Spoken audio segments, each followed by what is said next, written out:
Look, I have a sofa now. I've graduated from Henry the Beanbag. Yep, I named it Beanbag Henry.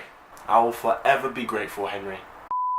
Yo guys, welcome back to my channel. You're here at Stay Stupid with Kit, and today we're going to be talking about the BBC's documentary, Is This Sexual Harassment, and my thoughts on it. Let's get it.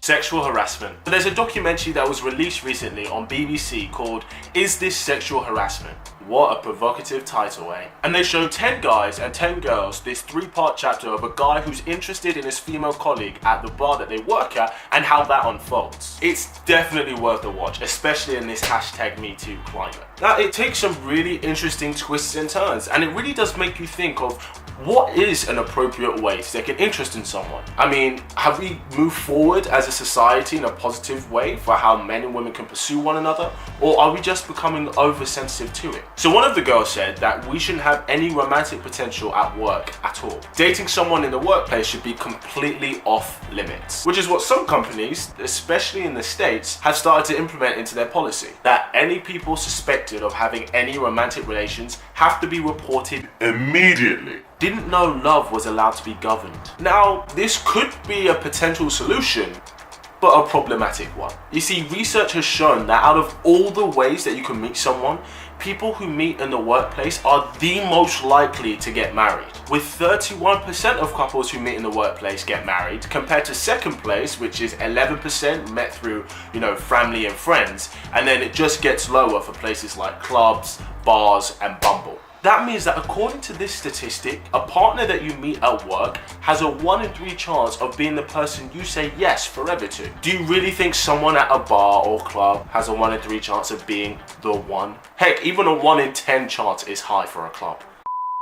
The thing is, I understand how dating someone in the workplace can cause some inappropriate atmospheres and dynamics. But if we were to stop any potential at all for finding a partner in the workplace, you're just going to make it harder for people. And people struggle enough to find someone today as it is, let alone, eliminating other potential avenues. Now, playing devil's advocate, a question I had watching this: why did she agree to share the taxi home with him? Because at this point, she knew he was interested in her, he'd been trying it, so when he offered to share a taxi home with her, would it have not been better for her to say no? But she didn't. I mean, I don't know, ladies, would you share a taxi home with a guy you knew was trying to hit on you? And she did agree to have a drink with him after work, just them two. You see, this is what I think is confusing to men, because it seems like a girl is giving mixed signals. Except after he kissed her, that was the first time that he picks up that she might not be interested in him. I mean, granted, you're supposed to lean in 50% and they're supposed to lean in the other 50%, but he just pulled an Albert. He went the full 100%. I mean, that is definitely a sign in itself. But he checks with her after and he's like, "Hey, are we okay?" To which she's just like, "Yeah, we're fine." Smiley face.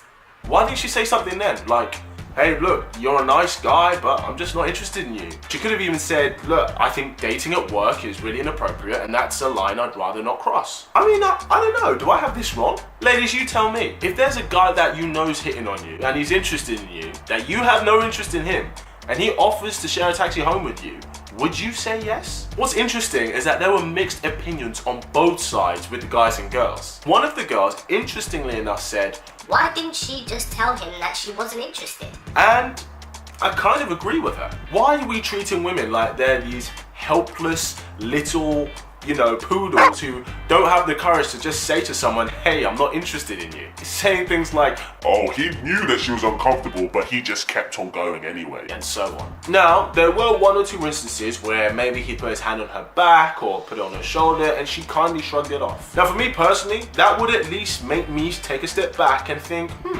maybe she's not interested in me. But if you think you're giving signals and that's obviously not working, then why not just be upfront and say it? Because the only time it was clear to him was when he kissed her and then she pulled away. Now, I'm not saying that guys can't improve on being able to read subtle signals, because we both know that you fellas could be more observant. However, there's a big big difference between a guy who's intentionally trying to overstep the mark and then a guy who just can't read body signals and is just trying to impress the girl that he likes. Yet there seems to be no differentiation between the two nowadays. I mean, girls, you know this. How many times have you tried to tell a guy that you like him subtly and he's been completely oblivious to it? If not all the time. The only way he knew was if you told him directly. It's the same the other way around. There are a lot of guys out there who don't know how to read subtle signals and they just need telling, hey, I'm not into you. Because when she agreed to have a late night drink with him, just those two, and then she agreed to share a taxi home with him, can you understand how most guys see that as giving mixed signals? I don't know, maybe I just have really strong female friends in my life. Because I know 90% of women I know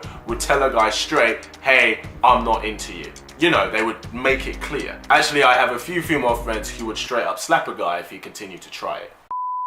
Right, the texting. He sent a text message to one of his friends saying something like, oh mate, she wants me, she just doesn't know it yet. Then a few people reacted like, oh my gosh, that's so rapey. How can you talk about a girl like that? come on. Everyone, yes, everyone, including you, has talked to their closest friend about a girl or a guy that they really like in an unfiltered way. Heck, I have female friends who talk to me about certain guys way worse than what he said. Even one of the girls was like, come on people, we've all talked about someone in a dirty way, don't pretend that you haven't. The only difference is his dirty laundry was aired out to everyone. Now, I'm not saying that this excuses it, but let's not pretend that everybody hasn't done this at some point. I mean, heck, it's not like he said grab him by the pussy, is it?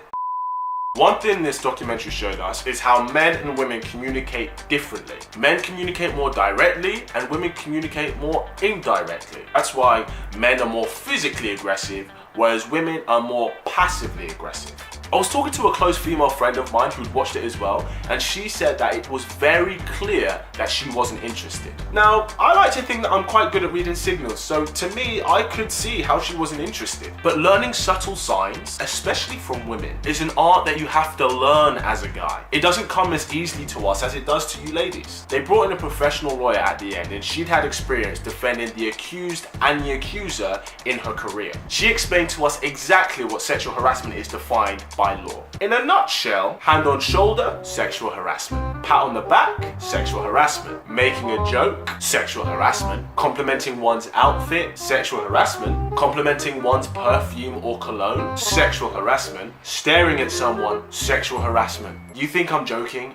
I'm really not. She said the crime is dependent on the recipient's feelings, regardless if the person intended it or not. One person could take it one way, the next person could take it another way. You can have the same action, yet one's a crime and one isn't. I mean, that's a bit scary because you can't control how people will react to things. You can control your actions and your intentions and whether that's positive or negative, but that has no impact on whether it's a crime or not. I mean, a few of the guys said now that they know what is classed as sexual harassment, they're gonna stop approaching girls. Stop approaching girls. Stop approaching girls. Because it's not worth the risk of a girl taking it the wrong way and then potentially losing their livelihood because of one poor attempt at asking a girl out. Since now it's trial by public opinion as opposed to due process. I mean, look at that Jussie Smollett case. That's blown wide open. Just a mere allegation, whether you're cleared of it or not, is enough to ruin your social life, your career prospects, and your future opportunities. I mean, look at that Jussie Smollett case. I mean, everybody had already decided, you know,